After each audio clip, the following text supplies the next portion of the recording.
And today we will study chapter number 9. Name of the chapter: chemical effect of electric current. Chemical effect of electric current. तो study करते हैं इस chapter की. We all know that electricity plays a vital role in our lives. हम सभी जानते हैं कि इलेक्ट्रिसिटी का मतलब होता है लाइट, बिजली. इलेक्ट्रिसिटी का हमारी लाइफ में बहुत अच्छा महत्व है. It is very difficult to imagine a world without electricity. हम इसको इमेजिन नहीं कर सकते कि बिना बिजली के संसार कैसा होगा. एवरी डे, प्रत्येक दिन, we use electricity in countless number of ways without giving it much thought. हम इलेक्ट्रिसिटी को काउंट नहीं कर सकते कि हमने कितनी एनर्जी खर्च कर दी है, कितनी इलेक्ट्रिसिटी खर्च करते हैं हम per day. Okay. Electricity is the movement of charge through a body and the flow of electric charge is known as current. Electricity को एक मूवमेंट यानी कि आने जाने की प्रक्रिया के द्वारा या चार्ज या आवेश के द्वारा जाना जाता है, जिसको हम करंट कहते हैं. क्या कहते हैं? करंट. इलेक्ट्रिसिटी को हम बहने की प्रक्रिया या आने जाने की प्रक्रिया या चार्ज जिससे कहते हैं, उससे चार्ज होने की प्रक्रिया को करंट कहते हैं, जिसको हम करंट के नाम से जाना जाता है. करंट को हिंदी में बोलते हैं धारा. क्या बोलते हैं? धारा. करंट का मतलब होता है कि बहना. इलेक्ट्रिसिटी जो होती है, जो किस में आती है? वायर में. वायर क्या होता है? तार. ठीक है. केबल होती है, तार होती है, कोई भी लोहे की छड़ होती है. इन सब में क्या इलेक्ट्रिसिटी आने जाने में प्रॉब्लम नहीं करती है. ठीक है. तो जब तार के एक छोर से हम इलेक्ट्रिसिटी लगाते हैं तो वह इलेक्ट्रिसिटी तार के दूसरे छोर पहुंच जाती है. तो इस पहुंचने की क्रिया को हम करंट कहते हैं. क्या कहते हैं? Current. Okay student. All materials do not allow current to flow through them. All material do not allow current to flow through them.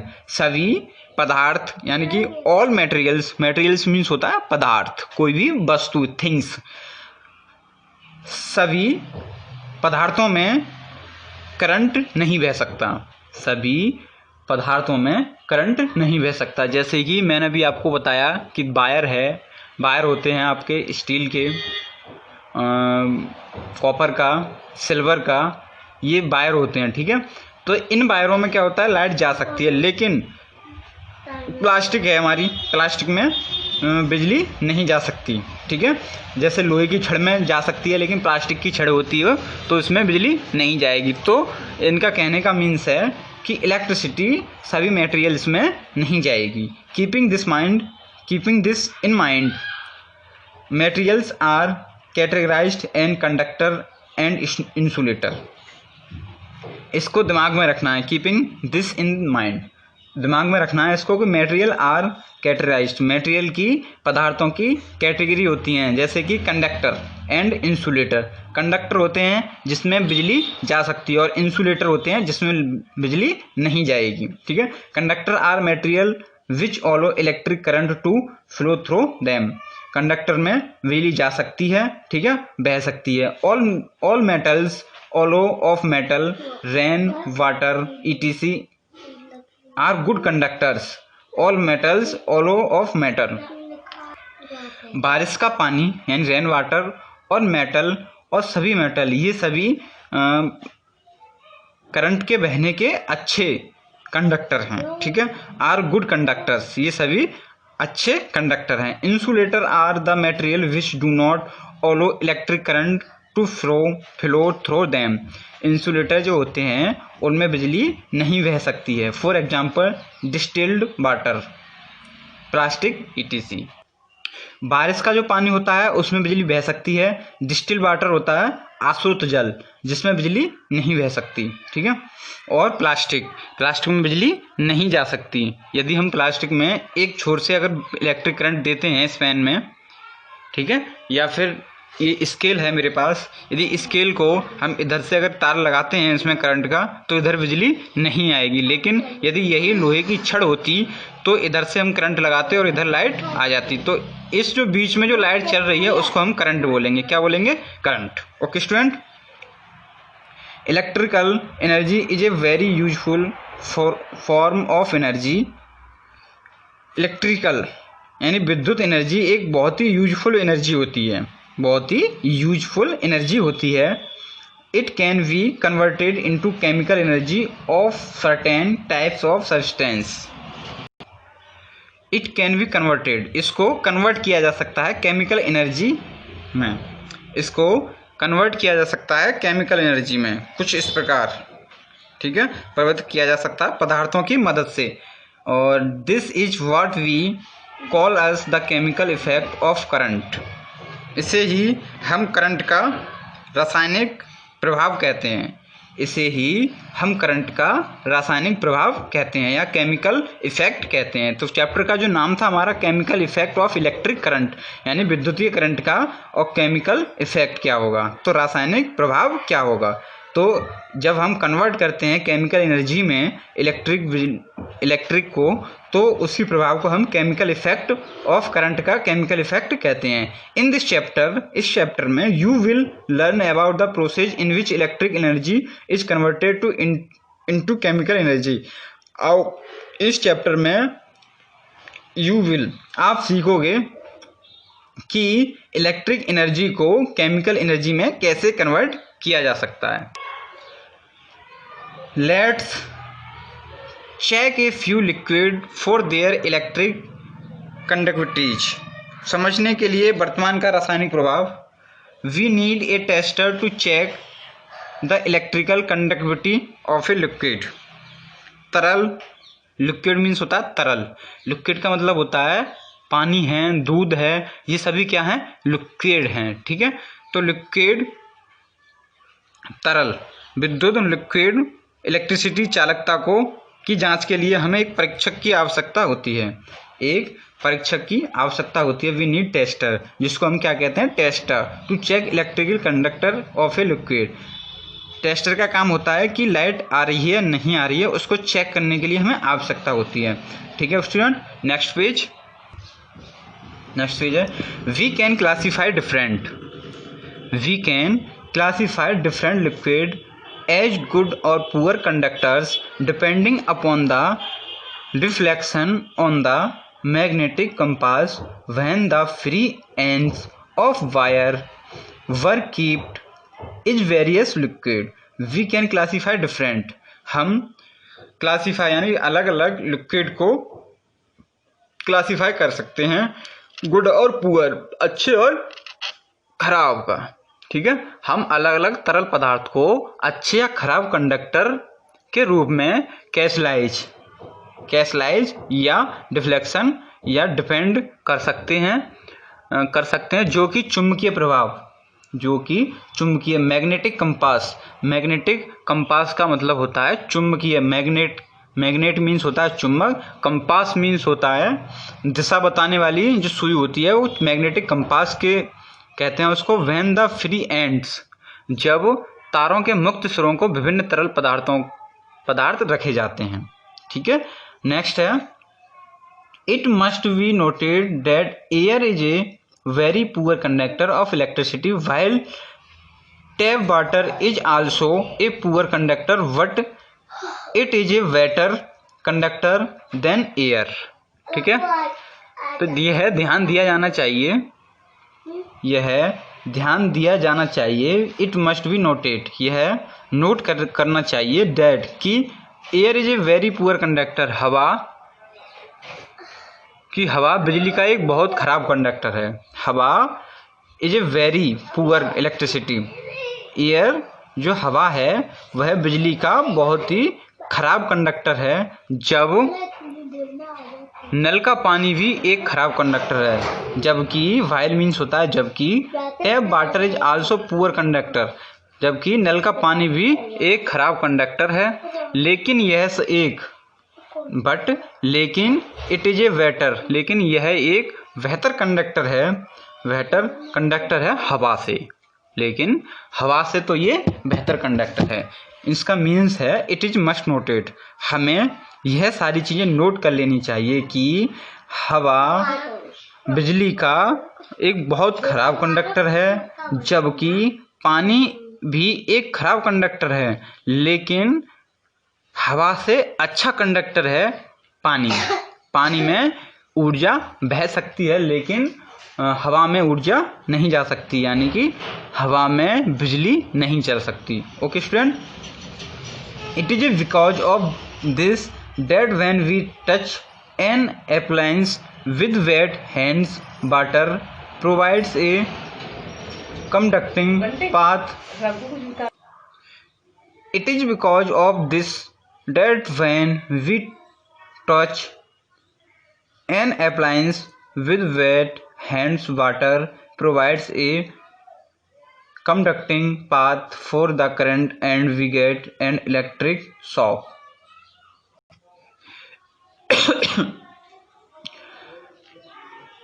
It is because, यह है क्योंकि of this that when we touch, जब हम गीले हाथों से एक appliances को थपथपाते हैं, एप्लियंस को वी हैंड्स गीले हाथों से थपथपाते हैं, वाटर प्रोवाइड्स एक कंडक्टिंग पाथ, लेकिन तो पानी करंट के लिए एक अनुकूल मार्ग प्रदान करता है और हमें बिजली का झटका लगता है। लेकिन यह जब हम गीले हाथों से पानी को या गीले हाथों से नहीं, जैसे पानी भरा हुआ है, जब हम उसको थपथपाते हैं तो उसमें एक धारा सी उठती है, लहर सी उठती है, उसी के साथ बिजली की तरंग भी चलने लगती हैं। ठीक है, electric shock. Therefore we should never touch an electric appliance with wet hand. It is because of the same reason that sometimes electricity doggage off during heavy rains and electricians are advised not to repair electric fault in open campuses during rains. ठीक है, तो therefore इसलिए हमें कभी भी गीले हाथों से बिजली के उपकरण को नहीं छूना चाहिए। इसलिए क्योंकि हम अगर पानी में बिजली आ रही है तो कभी कभी क्या लगता है कि जब पानी की जो तरंगें उठती हैं उसके साथ साथ हमें करंट सा लगता है। तो इनका कहने का मीन्स है कि इसलिए हमें कभी भी पानी को या गीले पानी को नहीं छूना चाहिए। ठीक है, कभी गीले हाथों से बिजली के उपकरण को नहीं छूना चाहिए। यह उसी कारण से, इट इज बिकॉज, यह उसी कारण से, उसी रीजन से कि समटाइम इलेक्ट्रिसिटी गोजेज ऑफ ड्यूरिंग, इसी कारण से Therefore we should never touch the electricity appliance with hands, कभी हाथ से नहीं छूनी चाहिए। It is because same reason that sometimes electricity doggage off, ये doggage मुझे लग रहा है गलत लिख गया है, इसको dogs होगा ये। ठीक है, ये E नहीं होगी यहाँ, ओनली S होगा, DOGS। कभी कभी हमने देखा होगा कि जब बारिश होती है, ज़्यादा बारिश होती है तो कुत्ते भी अलग हट जाते हैं हैवी बारिश में। एंड इलेक्ट्रीशियंस आर एडवाइज, और जो इलेक्ट्रीशियंस होते हैं वो हमें एडवाइस देते हैं कि not repair electric fault in open campus during rains, जहाँ बारिश हो रही हो ज़्यादा वहाँ पर बिजली के तारों को हमें नहीं सही करना चाहिए। The fireman cuts of the electricity supply before using water cannons, और जो फायरमैन यानी कि जो आग बुझाने वाले जो लोग होते हैं वो भी जब बिजली कहीं आग लगी होती है तो वहाँ पर वो जाते हैं आग बुझाने के लिए, तो सबसे पहले बिजली को वहाँ से काट देते हैं कि वहाँ पर बिजली तो नहीं आ रही है, इस चीज़ को देखते हैं, और यदि आ रही होती है तो उस बिजली को काट देते हैं, उसके बाद उस पर पानी मारते हैं। Through the liquid allows the electrical current to pass through it and the circuit is complete but the वल्व डज नॉट ब्लो। इसका मतलब है लिक्विड में करंट तो जा सकता है, ठीक है, लिक्विड में करंट तो जा सकता है, सर्किट भी कंप्लीट हो सकता है, लेकिन बल्ब नहीं जलेगा। ठीक है, bulb does not blow, bulb नहीं जलेगा। Can you reason out why, क्यों नहीं ऐसा हो सकता, तो इसको रीजन और क्यों नहीं हो सकता। When the current passes through a substance, it offers opposition to the flow of current. इसका मतलब है when current passes, जब करंट किसी पदार्थ या किसी पदार्थ से गुजरता है तो यह करंट प्रवाह का विरोध करता है, तो यह करंट प्रवाह का विरोध करता है, यानी कि यदि करंट इधर जा रहा है तो इधर जाने का विरोध करेगा। If the opposition offered by the substance is small, the amount of the current will be large and if the opposition is large, the amount of current will be small.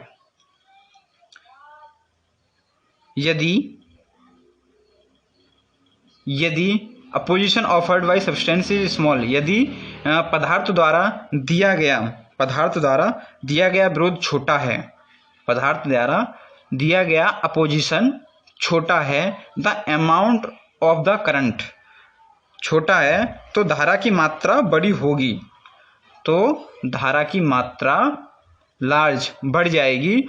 यदि अपोजिशन इज लार्ज, यदि opposition छोटा है तो धारा की मात्रा छोटी होगी, तो धारा की मात्रा भी छोटी होगी।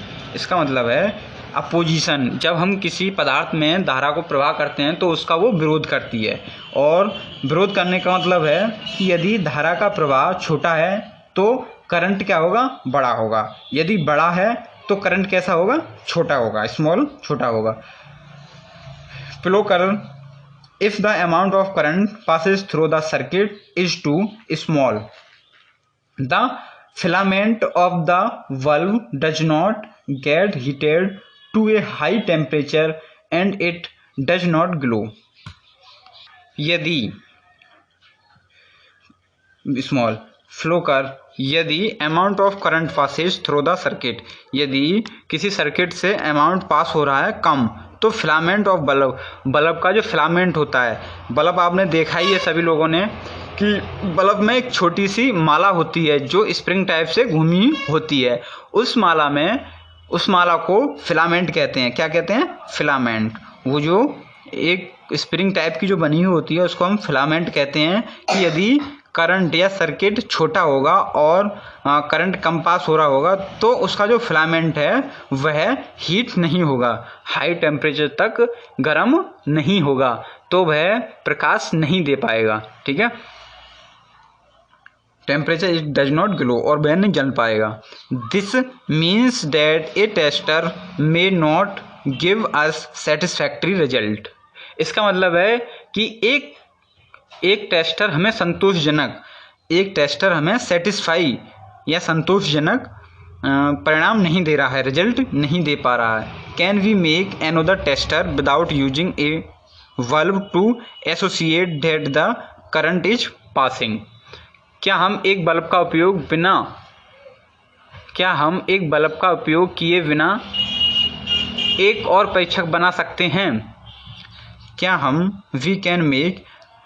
हम एक टेस्टर बनाएंगे विदाउट वल्व, बिना बल्ब के, दैट द करंट पास, जिसमें कि करंट पास हो जाए। In such cases a more sensitive cater such as an LED और magnetic compass can be used. ऐसे मामलों में एक अधिक संवेदनशील एलईडी या चुंबकीय कंपास का उपयोग किया जाता है। देखिए, चुंबकीय जो कंपास, ये बार बार नाम आ रहा है, इसका मतलब है कि वो एक इस तरीके की चुंबक होती है कि जहाँ पर बिजली की धाराएं बह रही हो वो उधर ही उसकी सुई मुड़ जाती है। ठीक है, आपने दिशा सूचक तो देखा होगा जिससे हम दिशा देखते हैं, कंपास जो देखते हैं, उसका मीन्स क्या होता है कि यदि उस कंपास को हम रखते हैं तो उसके जो पोल होते हैं वो नॉर्थ और साउथ की तरफ रहते हैं। यदि वहाँ पर कोई मैग्नेटिक फील्ड उत्पन्न होता है तो वो अपनी दिशा को सटीक हमें नहीं बता पाते, वो कंपास जो है उनकी जो सुई होती है, नीडल जो होती हैं, वो गड़बड़ हो जाती हैं। ठीक है, इफेक्ट ऑफ इलेक्ट्रिक करंट का इफेक्ट। ठीक है, number 1, heating effect of electric current. When electric current Passage through a conductor it increase the temperature of the conductor. जब बिजली किसी तार में होकर के या किसी कंडक्टर में होकर गुजरती है तो उसका जो टेम्परेचर होता है वो बढ़ जाता है। उसका जो टेम्परेचर होता है कैसा हो जाता है, बढ़ जाता है। यदि हम किसी वायर को देखते हैं तो यदि उसमें बिजली जा रही है और बिजली हम ज़्यादा खर्च कर रहे हैं तो वायर थोड़ा थोड़ा हीट हो जाता है। तो इसका वही मतलब है कि जब हम किसी कंडक्टर में बिजली को पास करते हैं तो उसका टेम्परेचर बढ़ जाता है। This is called the heating effect of electric current. इसी को हम heating effect of electric current कहते हैं। इसी को हम heating effect of electric current कहते हैं। ठीक है। कई विद्युत उपकरण, मैनी इलेक्ट्रिकल अप्लायंस, कई विद्युत उपकरण work on heating effect of electric current. कई विद्युत उपकरण काम करते हैं हीटिंग इफेक्ट पर ही, गर्म होने के इफेक्ट पर ही। Example electric bulb. Electric bulb जो होता है वो जब तक गर्म नहीं होगा उसका एलिमेंट तब तक वह प्रकाश नहीं देगा। Electric iron. प्रेस जो होती है, प्रेस भी हमारी गर्म होने के बाद ही हम प्रेस करते हैं इत्यादि। नंबर 2 आता है magnetic effect of electric current. When magnetic यानी कि चुंबकीय प्रभाव, करंट का, विद्युतीय करंट का चुंबकीय प्रभाव। When electric current passes through a conductor. जब हम कंडक्टर में होकर के करंट पास करते हैं, a magnetic field is created around the conductor. तब उसी वायर के आसपास एक मैग्नेटिक फील्ड उत्पन्न होता है, यानी कि एरिया उत्पन्न होता है। This is called magnetic effect of electric current. इसी को हम मैग्नेटिक इफेक्ट कहते हैं। This can we demonstrate by keeping a magnetic compass near a current carrying conductor. इसी को हम देख सकते हैं एक मैग्नेटिक कंपास से। किससे देख सकते हैं? मैग्नेटिक कंपास से।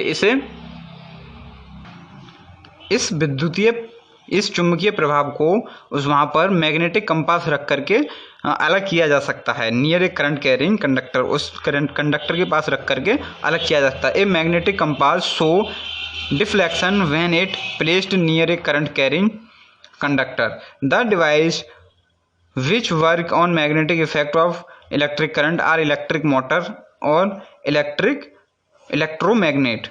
इसकी जो डिवाइस हैं, जो विद्युत के जो उपकरण हैं इस मैग्नेटिक इफेक्ट में काम जो करते हैं वो हैं इलेक्ट्रिक मोटर। मोटर जो होती है हमारी वो भी मैग्नेटिक प्रभाव से चलती है। इलेक्ट्रोमैग्नेट। और क्या होता है दूसरा उपकरण? इलेक्ट्रोमैग्नेट। ठीक है। ये सभी चुंबकीय प्रभाव से चलने वाले हैं। ओके स्टूडेंट, इस चैप्टर का ये पार्ट एक कंप्लीट हो गया है। ठीक है। और अगला पार्ट हम नेक्स्ट वीडियो में पढ़ाएंगे इसी चैप्टर का। ठीक है। ओके स्टूडेंट, रिमेनिंग पार्ट आपको सेकंड पार्ट में भेज दिया जाएगा इस चैप्टर का।